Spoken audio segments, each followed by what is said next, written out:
ang laki-laki na ng problema. Ang sinasabi ko naman, merong recourse kasi kamukha nung ibinigay kong mga slides. Kung paniniwalaan po ninyo yung mga data na yun, wala tayong pinag-uusapan ngayon eh. Yun ang problema eh. Ang isa pong irony, Mr. Chair, yung binanggit ng aking kumare, yung replacement cost. Okay? So, gusto kong balikan yun. I want to belabor that kasi yung pong nakaraang hearing natin last Tuesday, maliwanag po na sabi ninyo, DOE, meron tayong 46 days for diesel at that time. Tuesday po ito. Sa kerosene naman, meron tayong 53 days. Ang pinag-uusapan natin doon, after 15 days, mula nung sabihin ng Pangulo na meron tayong 50 to 60 days inventory, biglang pumalo sa 110 pesos per liter. Ngayon, sabi nyo kanina, meron kayong monitoring function under RA 8479. Pwede rin yung gamitin yung EO 839. Meron kayong pwedeng gawin na mag-issue ng show-cause order. Ano po yung una nyong ginawa? Tinignan nyo ba kung anong basis ng 110? Iyon po yung gusto kong balikan eh. O bigla na lang kayong naniwala, hindi kayo nag-validate, dati po nilang inventaryo yun eh. Paano po magiging 110 from 55? So kung ginamit po ninyo yung tungkulin nyo under the law, like kayo nagmo-monitor, ini-screen ninyo lahat, did you ask them to present, for example, documents na to validate na kailangan 110 na per liter? Kinuha nyo ba yung mga dokumento sa kanila na bumili na ba on the replacement cost ang basis? Paano po nangyari yun? Inventaryo po ang pinag-uusapan natin. Wala pa naman eh. Ang problema kasi sa replacement cost kasi, Mr. Chair, kahit na wala pa yung ibibili nila sa susunod na kanilang pagbili, ay dapat nandun na yung cost na dinidictate nung Argus at saka nung MAPS. Yun ang problema eh. Ito pong replacement cost, Mr. Chair, konektado po doon sa sinasabi nating rackets and feathers irony. Ano po ibig sabihin nun? Ito pong rackets and feathers irony focuses on the asymmetry of pricing. Where prices shoot like rockets when the global prices rise, but they fall like feathers when they drop. Ganun po eh. Sino po yung tinatamaan, di ba? Yung taong bayan. Can you explain that?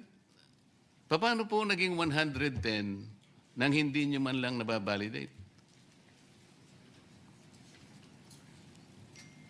Oh. Thank you very much. I mentioned to the Director of the Oil Industry Management Bureau is to submit how the OIMB does its monitoring. But to answer it precisely, we can Hindi have... po, after 2 weeks, naging 110. So did you confirm that? Did you validate that na talagang bumili sila at 110 pesos per liter? O ginamit pa lang nila yung kanilang inventory because at that time, meron pa silang 46 days for diesel and 53 days for gasoline. Mr. Chair, because we always have the cyclic differential cost Mahihirapan ka dyan sa pagka dyan ka tumira eh. Ganito sinasabi ko, meron pa silang inventaryo. You take note, 46 days pa. Last hearing ito eh. Ibig sabihin, andun pa yung binili nila sa dating Correct. presyo. Ngayon, after 2 weeks, bigla nilang sumirit. Sabi nga nila. 110. Na ngayon, nag-a-average na ng 126. Paano nyo minonitor? Paano nyo binalidate na totoo yun? Samantalang ang ginagamit pa nila ay inventaryo pa nila na binili doon sa dating presyo.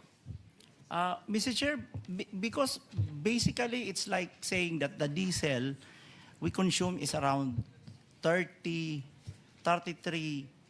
million liters per day. So mga 7 days po yan.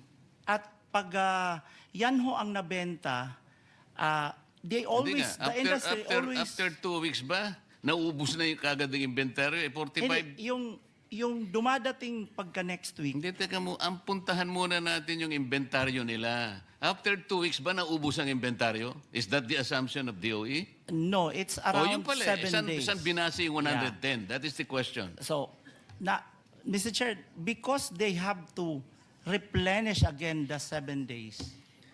Yusek, hindi ka director. After 2 weeks, nandun pa yung inventaryo. Yes. Okay. Pero after 2 weeks, 110 na nga ang ginamit eh. So, inventaryo pa rin ang ginamit. How did you justify that?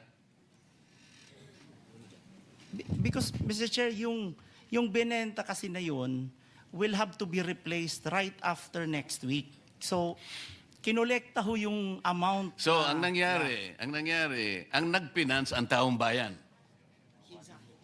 Hindi, sabihin mo, hindi yung... That's the way. Ulitin mo, yung sinabi mo. So, Hindi, ulitin mo yung sinabi mo. yes, it's really Hindi, yung exactly. passed on to Oh, yan na nga eh. consumers. Paano yung mga shareholders nila? Hindi sila gumagalaw? Ang taong bayan ang nagkakapitalize sa atin? Nandun pa yung inventaryo eh. Ito yung problema. Ngayon, hindi nyo ginagamit yung sinasabi ng batas na in periods of emergency, kayo ang gagawa ng paraan eh. As a matter of fact, pwede nyong i-take over eh. Hindi naman yun ang sinasuggest ng committee ito eh. We're all finding solutions to this. Pero itong mga questions nito, kasimple lang, hindi nyo man kayang sagutin. Mr. Chair, we would like to clarify that we are not here to dispute the business models of our oil companies. As a matter of fact, we are thankful for their sacrifices for this country. Kaya lang, it would appear that the business models are no longer responding to the crisis kung paniniwalaan natin yung binabanggit ninyong problema ang kinakarap natin. But until and unless we're able to validate yung data na pinreset ko kanina, we're almost 4 hours now since 10 o'clock in the morning, pwede nga yung vessel to tanke. Gamitin nyo siguro Panamax vessel. Ang ano niyan siguro is about 100,000 metric tons per container. Wala man nagbabalidate po, Mr. Chair. Para sana uwi na lang ako. If you prove me wrong, halimbawa, mali yung nakuha kong information, so magsosorry na lang ako, Mr. Chair. Pwede naman ako magsorry kung mali eh. Hindi na, habulin ko na lang yung tao ko, yung kaibigan ko na nagsabi sa akin ng ganun. Bakit mo sinabi ito? Mali pala. Kasi gusto ko lang makatulong talaga eh. I wanted to be wrong kung mali talaga. But you have to prove me wrong. Government to government, hindi nga dapat mangyari yung pumunta nga. Andun nga yung tangke, yung mga tangke ng 2 refineries. Rotterdam refineries produces, I think, 1.2 billion barrels, per day. At nandun ang kanilang tangke sa Singapore. Petronas also, andun ang tangke nila. Ayun po yung kanilang presyo. No, nobody is reacting to this. Pinag-uusapan natin yung problema at ang mga measures na gagawin natin without even going back and checking whether those data are valid or not. So, paano yung replacement cost? I already told you, kung papayagan natin yon after 3 weeks or after 2 weeks, 3 billion pesos per day. Did you check this? You say? Okay. No, did you check that it's 3 billion pesos per day ang income? Pireset ko kanina. But the collection this week was also used to purchase the level, even higher level of products. Kinuha mo na kagad kasi dapat sana there should be a point where the replacement cost should begin. Saan ba magsisimula? The inventory should end where the replacement cost should begin. Ang nangyayari, ito nga, binil nyo na kagad ang taong bayan, 110 kagad, 2 weeks, nandun pa ang binenta ninyo, sarili nyong inventaryo. So, it is the public, it is the poor public. Ayan si Mr. Boss, ano ang pangalan mo? Si Mr. Balbuena kanina pa naglulupasay. So, Mr. Chair. Mr. Chair.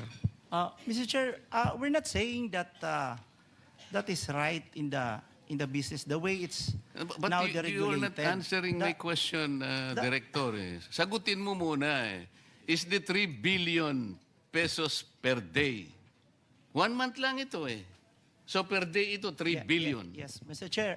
If the perspective, because it's a matter of perspective, if the perspective is to ensure that the 7 days used up this week will be replaced by next week immediately, then the oil company has to collect that level of collection to be able to purchase the 7 days replacement. So we can always go back to the 45 to 50 days supply. But if the perspective, again, if the perspective is you want to use up the 53 before you replace it, and that is very dangerous, then I think we can exhaust the 53 at that lower price. But the problem is if they're gone and the collection is very low, you can no longer replace the 53 days.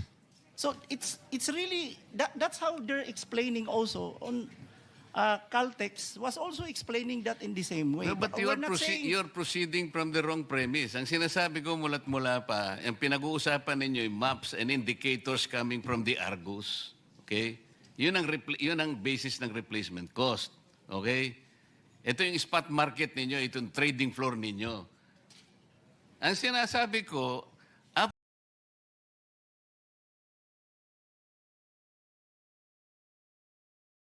after 2 weeks pa lang, and considering na meron pa kayong 46 days and 53 days for diesel and gasoline respectively, kumulekta na ng 3 billion, kumita na ng 3 billion pesos per day, which was bankrolled by the people themselves. This is the irony. Ngayon, ano yung role ninyo in the period of emergency and national interest is involved already? Ba't ang pinag-uusapan pa natin replacement cost na kagad? Ito muna ang sagutin ninyo. Is it reasonable? Is this reasonable? In 2 weeks' time?